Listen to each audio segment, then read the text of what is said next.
there's a 77-year-old man in Washington, D.C., who's in an assisted living facility. His name is Fred Jones. It's my dad. He has Alzheimer's. And the ravages of what it does to your memory is unbelievable. My dad met and married my mother a year before the Little Rock 9 incident, so he got to watch all of that. My dad also went through the March on Washington, and he used to show me time and time again this one picture of him facing the monument as Dr. King is speaking. In fact, I think it's one of his proudest possessions. My dad also, because of Alzheimer's, he hasn't been able to remember a lot of things. For example, he doesn't remember many of the African-American mayors and governors that we've had. Unfortunately, he doesn't really remember that we have an African-American president.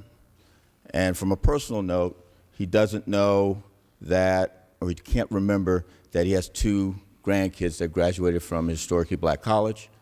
And what's really disappointing to me was he wasn't able to share that his son not only graduated from college, but made it to this floor to serve in the California State Assembly. As I talked to him over and over the years about what happened in Washington, he always felt that it was a sense of optimism, that this country could do anything. And he was a barber in D.C. Back in the day, and he had a lot of barbershops. He used to be called Fred Superstar Jones. And in his barbershops, they sent out all of the information about the march, and he helped get people there. And so he felt like he was a part of it. He felt he was part of the movement. Right now, as I said, he can't remember a lot of things, but there's one thing he consistently remembers. And if any of you have family members with this devastating disease, know their long-term memory is sometimes good, but their short-term memory is unbelievably bad. He remembers the March on Washington.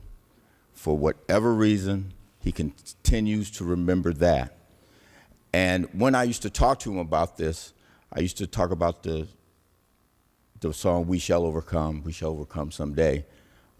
And I would kid him because he would say, we will overcome someday. And this is like 15, 20 years ago, he would say that. And I would say, you know, you need to get it right because you were there. And I wasn't there, and I get it right. And I just remember one of the last discussions I had with him about where we are now and how we're going to move on. And this was about just before Alzheimer's took over, about 5 years ago, before Obama was sworn in. He told me that we have to be optimistic about the ultimate goal, because the goal is equality, jobs for everyone. But we have to start saying, instead of shall, that we have to be more positive and say will.